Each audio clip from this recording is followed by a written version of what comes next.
for a minute, you stretch yourself. You stretch yourself.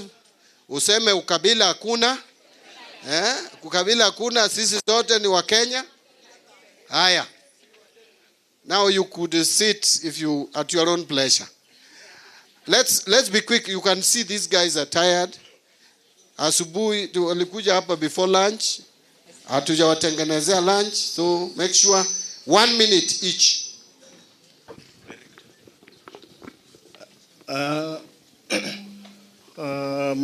Minister, niko na disability. Just tell me, mention your name as well. Paul. Whether you are from the business community, yes. Paul Jenga. Niko na disability. Thank you. Nauliza, tuko na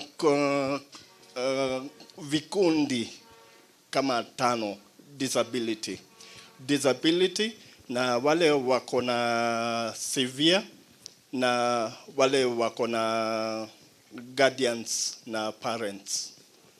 Nauliza, kwa ajili wale wako na severe na wale wazazi wanaweza kusaidiwa aje na serikali kwa ajili hata kama wanapewa ile kidogo, na nashukuru, na pia yuko na watoto wengine na yeye haiwezi toka nyumbani kwa ajili anaenda kazi nyingine.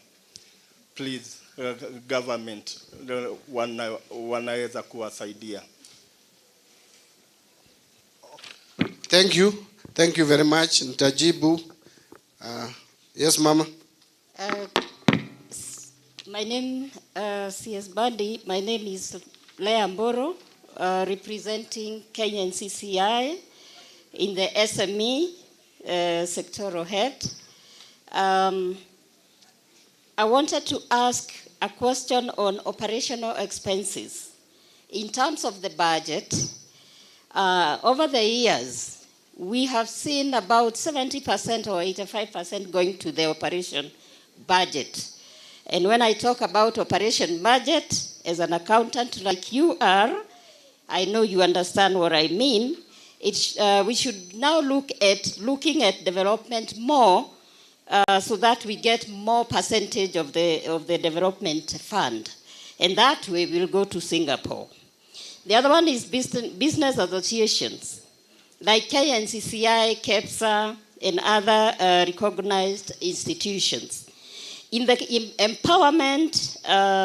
empowerment of the government to the SMEs or businesses or even the youth and the women, kindly consider that the organizations, business association can be the cluster to be able to deal with the issue of capacity building.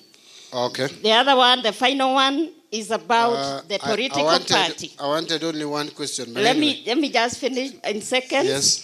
As a policy development, I wanted to just suggest that you increase the 30% of assigned political party money to the women, so that the women can come up and they are able to go to affirmative action. Thank you. Next, yeah.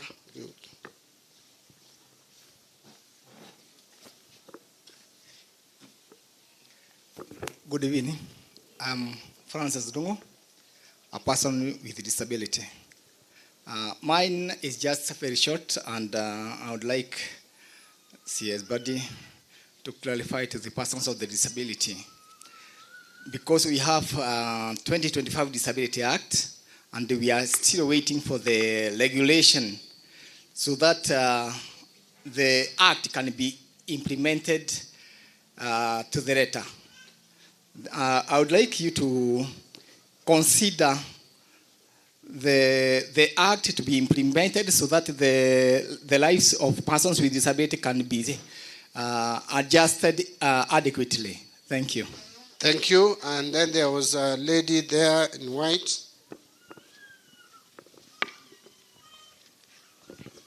Thank you so much. My name is Wazi Maina from the University of Nairobi. I'm in campus, an aspiring governor in the same faculty.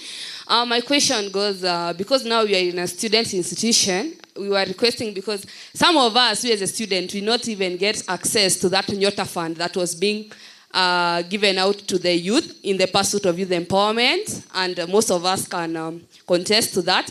Again, even with the students around, they have told me that they have not even received their 2.1 or their first semester HELB loans. How then are we expected to sustain ourselves in such a tight economy with having even small upkeep being a challenge and problematic to us as students? So we just request us from the student fraternity, if you could consider maybe if you would get the HELB loans at the right time, and make sure that we do not get them late, then we'll appreciate. Thank you.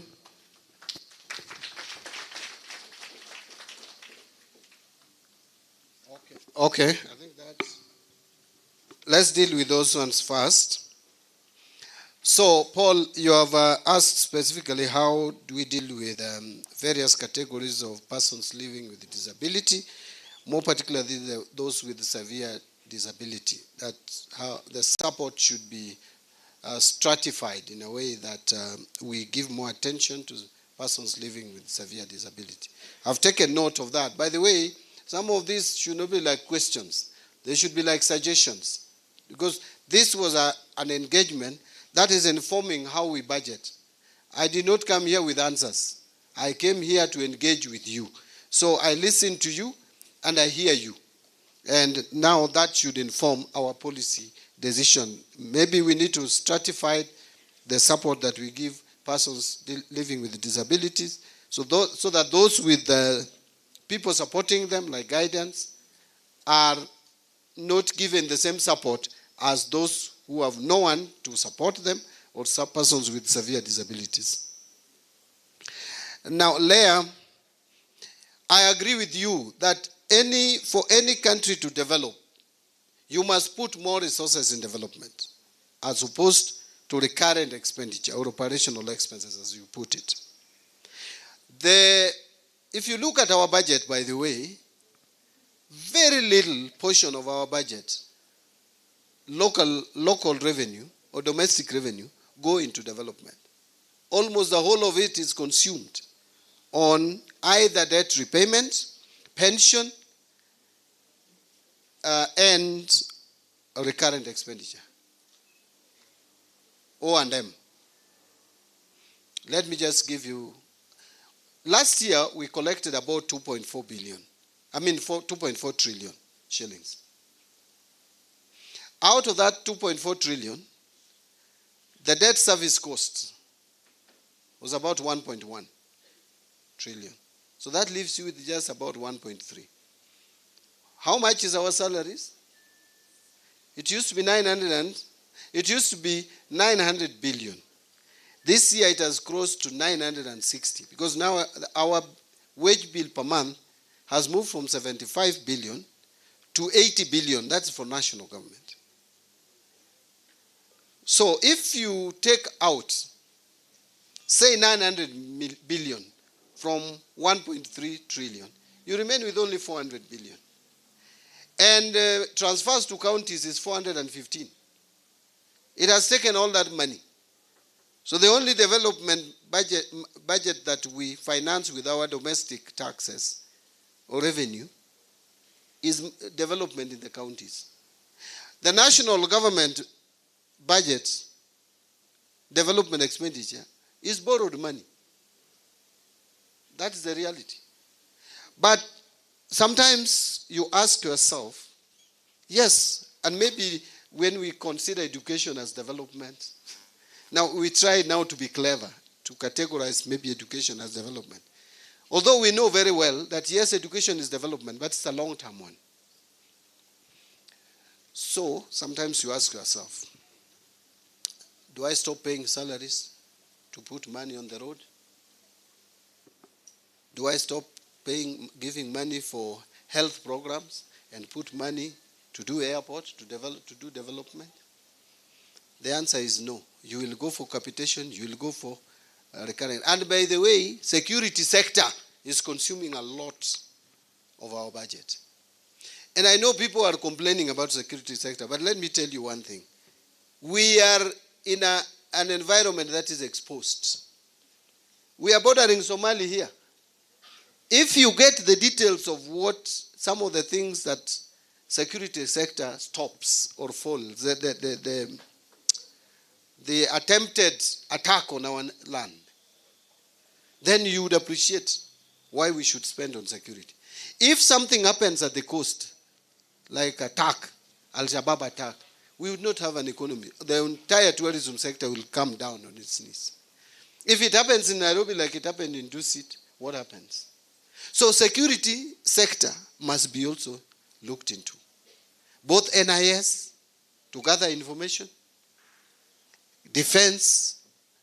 People have been saying that Kenya is not at war. Why are we upgrading our equipment? First, we are at war. We have been at war for years now. When Kibaki was president, we are at war with Al-Shabaab. Either we allow them to come and fight us here in Kenya, or we fight them out there. So we spend a lot of money in fighting Al-Shabaab. And we are in a neighborhood where, look at what is happening in Sudan. Look at what is happening in Congo, Rwanda. We are in a neighborhood, you are not sure of your enemies. Some people just issue some statements, some of our neighbors, which scares you. If we don't have equipment to deter them, because, when we get some of those equipment, we tell them now, we are both soldiers. So take care. If you joke, we'll come for you. And it is a problem in the whole world. Europe now are scared of their security because they don't know when Russia will attack another nation. So that is the challenge we have. But I will tell you, that is why we are thinking of creating a fund for development. We need energy. We are generating only 3,000 megawatts, and we need at least 10,000. Where do we get money to generate power? This money that we are getting from Safaricom and KPC to upscale our energy. Otherwise, blackout will be the order of the day as it is. And the cost of energy will continue to rise. 2, we want to do irrigation. We cannot assure food security if we rely on God all the time. God ni mzuri, tunamuomba na tupatia rain na pale. But we should not be disturbing God too much when he decides to keep the rain a little bit, because he's the one who knows how to regulate the universe. So sometimes we should also be helping God. When he gives us a lot of rain, we should harvest that water, keep it, and do our agriculture. Ama namna gani? Christians in the room, kuna makosa nimefanya. If I've gone too far, you tell me. But the only way to ensure development gets more budget is that. But there's something I wanted to say about this, because now that you have mentioned it, and I told my friends here, Mheshimiwa and the principal, I am not a student of austerity measures.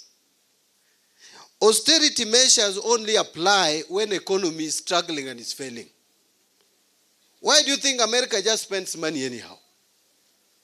And economists will tell you, and finance experts like me will tell you, that austerity measure is one of the laziest ways of handling an economy. When economy is struggling, stimulate it. Let there be money. Let people spend. If you are telling people not to hold meetings in hotels, how will those hotels make money? How will those people who are working in those hotels earn a living? So we should allow people to spend in our economy. We only come with this austerity measure because we can't survive. So when you are not surviving, you look for any tactic. It may be unorthodox.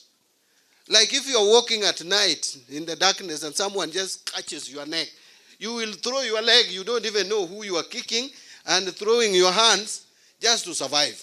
So austerity measure is only to survive. But I'm not advocating for wastage of public resources. So long as you spend the money prudently and you spend it in a more accountable manner, the better. We need to travel. People need to travel. That is when matatus will make business. Yeah? People should be traveling from Nairobi to Kisumu, Mombasa. So austerity measures is confining us. We don't spend. You know, a politician